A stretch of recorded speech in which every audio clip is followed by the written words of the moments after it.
Sure. So we had a question here from Patrick. Just confirming Microsoft Purview compliance is part of the E3 license. Is that part of the GovCloud to meet the DFARS requirements since an SSP is CUI? So a couple pieces of this. There are pieces of the Purview stack that are in the E3. There are pieces of the Purview stack that are in the E5. So it just depends on which piece of the Purview stack you're talking about, because now we're talking about, I don't know, 15 different products. And many of those products had what we called a P1 and a P2. So you had Microsoft Information Protection Plan 1 and Microsoft Information Protection Plan 2. Plan 1 was part of E3 or EMS E3. Plan 2 was part of EMS E5. So it just kind of depends on which piece you're talking about there. The second piece of that question was, identifying, the need to meet, the DFARS requirements since an SSP is CUI. And so one of the things I wanted to say here was SSPs are not by definition CUI. However, the DoD has come out and said that SSP should be protected as if they were CUI. So a little bit of a hair splitting there. And there's also a lot of conversation going on about this in the C3PAO community right now about how SSP content needs to be protected and managed.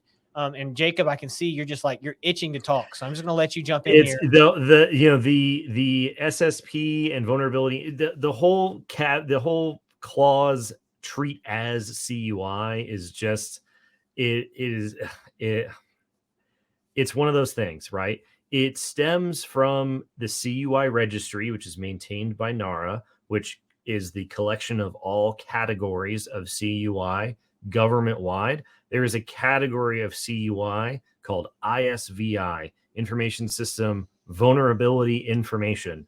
And at the very top of the page, if you read the description of ISVI, you might think vulnerability information, SSP type information, implementation details, that's CUI. If you scroll to the bottom of the page to where they list the authorities, it specifically points to the annual assessments of federal systems, not non-federal systems, which opens the door to the question, will they interpret that as CUI? Currently, they're just saying treat it as CUI. There's no authority for it, but when we flip a coin here, it's always heads because the DoD can kind of do what they want.